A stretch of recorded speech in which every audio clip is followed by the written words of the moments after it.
wabarakatuh. Salam sejahtera untuk kita semua.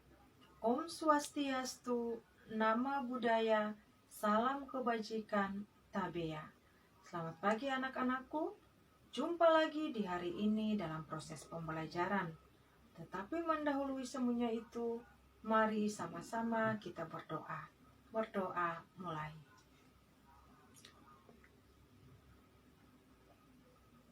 Berdoa selesai.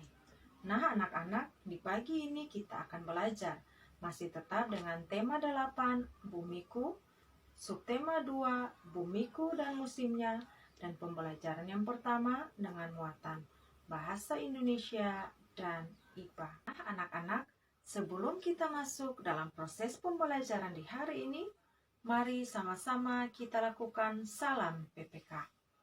Salam PPK. Cerdas, berkarakter, menyenangkan, luar biasa, hebat. Nah anak-anakku yang hebat-hebat, untuk memperjelas proses pembelajaran kita di hari ini, mari sama-sama kita saksikan video berikut ini. Adapun tujuan pembelajaran kita saat ini adalah 1. Setelah membaca bacaan, siswa dapat melengkapi peta pikiran.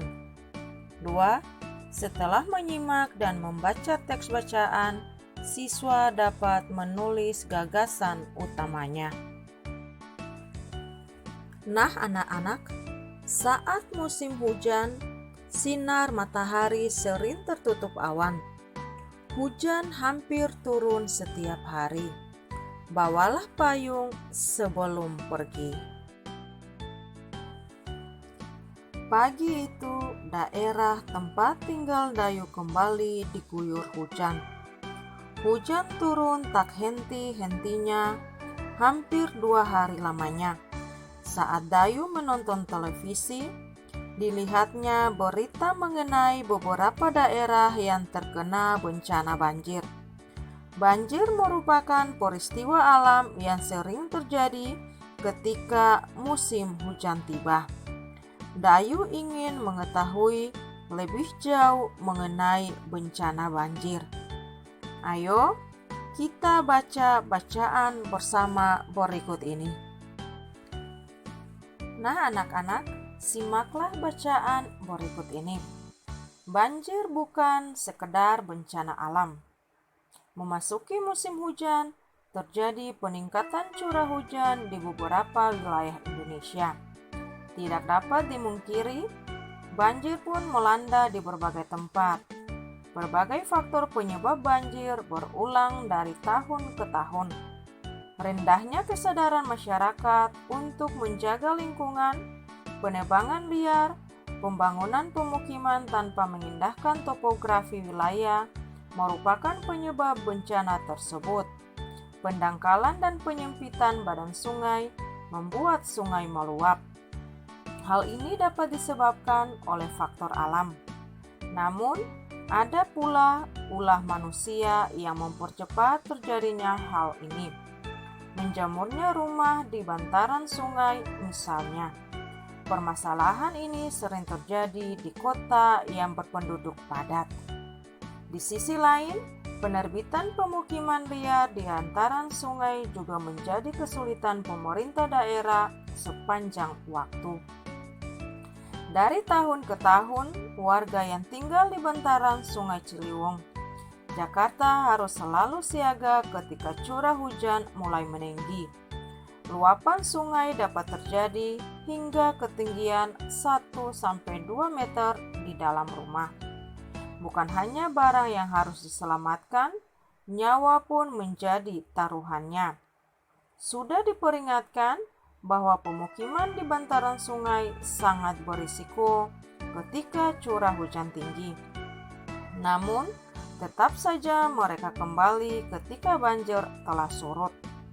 Tumbuhnya pemukiman liar di bantaran sungai mendorong penyempitan badan sungai. Aktivitas harian warga seperti mencuci dan membuang sampah di sungai juga makin mempercepat pendangkalan sungai. Di Manado, Sulawesi Utara, rawan banjir dan longsor justru terjadi akibat pembangunan kota yang tidak mengindahkan topografi. Sebagian besar wilayah Manado terdiri atas perbukitan, sementara wilayah daratan dengan permukaan datar sangat terbatas luasnya. Sejalan dengan bertambahnya penduduk, banyak bukit dan lereng kemudian diubah menjadi pemukiman. Anak-anak membaca sekilas dilakukan di dalam hati atau tanpa suara untuk menemukan gagasan utama. Gagasan utama disebut juga ide utama atau inti dari sebuah paragraf. Gagasan utama dalam paragraf dapat ditemukan di awal, tengah, atau akhir paragraf. Dalam teks agak panjang, biasanya terdapat 150 sampai 200 kata. Teks disusun dari gagasan utama dan gagasan pendukung.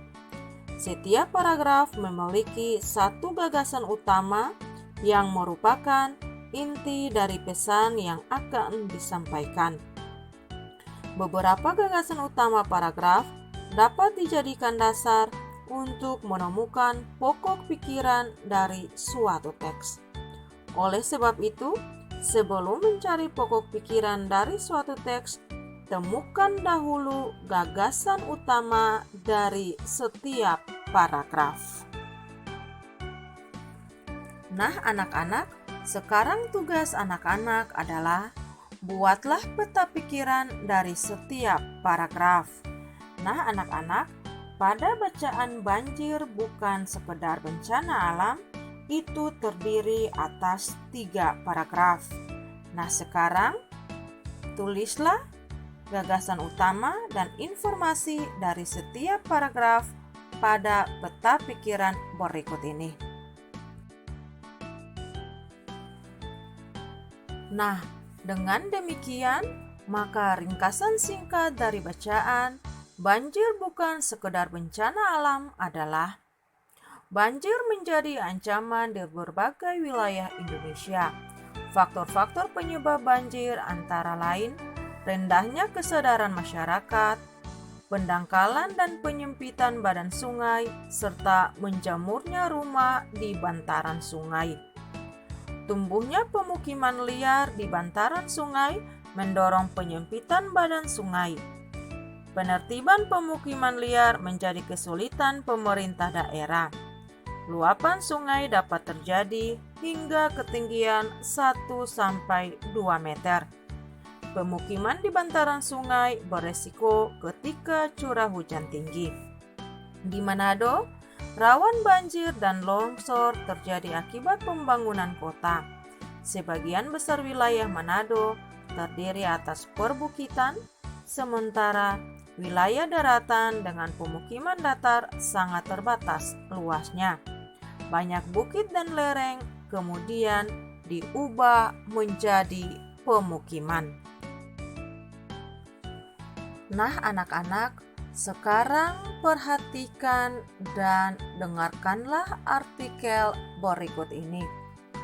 Menurut catatan kompas.com, banjir yang melanda Mojokerto pada Senin tanggal 27 Maret 2017 menyebabkan lumpuhnya kegiatan aktivitas belajar mengajar di Kecamatan Mojoanyar.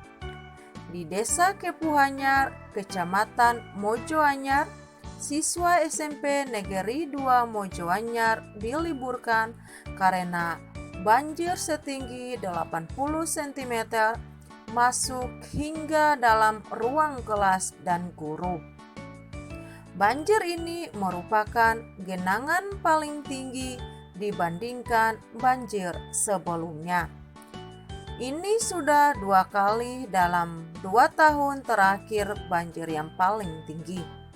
Banjir ini kiriman dari luberan kali di depan yang sudah tidak dapat menampung lagi karena hujan terus-terusan sejak Minggu sore, kata Ngateman, penjaga SMP Negeri 2 Mojoanyar Senin. Selain di SMP Negeri 2, aktivitas belajar mengajar juga diliburkan di SD Negeri Gebang Malang, SD Negeri Gebang Malang 2, dan SMK Negeri 1 Mojoanyar. Banjir di Mojokerto disebabkan hujan deras selama 2 hari berturut-turut hingga Minggu 26 Maret 2017 malam. Nah anak-anak, berdasarkan artikel yang telah anak-anak baca dan dengar, maka kata kunci dan informasi penting dari artikel tersebut adalah: kata kuncinya adalah akibat banjir. Informasi pentingnya adalah: 1. Lumpuhnya kegiatan aktivitas belajar mengajar di Kecamatan Mojoanyar. 2. Siswa SMP Negeri 2 Mojoanyar diliburkan karena banjir. 3. Banjir merupakan genangan paling tinggi dibandingkan sebelumnya. 4. Banjir ini kiriman dari luberan kali. 5. Aktivitas belajar mengajar juga diliburkan di SD Negeri Gebang Malang 1 dan 2. 6. Banjir di Mojokerto disebabkan karena hujan deras. Anak-anak, pernahkah kamu bertanya, mengapa di negara kita hanya ada musim hujan dan musim kemarau? Mengapa tidak seperti negara-negara di belahan bumi utara atau selatan yang memiliki 4 musim? Nah, untuk memahami lebih lanjut, ayo kita pelajari bersama. Nah anak-anak, di bawah ini akan disajikan informasi tentang musim yang terjadi di berbagai belahan dunia. Untuk itu, latihlah keterampilan menyimakmu dengan baik. Ada 2, ada 4. Mungkin kamu pernah bertanya-tanya di dalam hati, mengapa di Indonesia hanya ada musim hujan dan musim kemarau? Tidak seperti negara-negara subtropis yang memiliki 4 musim. Keempat musim di negara-negara subtropis tersebut adalah musim dingin, semi, gugur, dan musim panas. Pada musim dingin, tanah diselimuti salju seputih kapas. Pada musim semi, bunga-bunga bermekaran dengan indahnya. Saat musim gugur, daun-daun berwarna coklat keemasan kemudian berguguran dari batangnya. Ada pula musim panas, saat jangka waktu siang hari berlangsung sangat lama dari malam hari. Bahkan dapat berlangsung hanya selama 4-5 jam saja.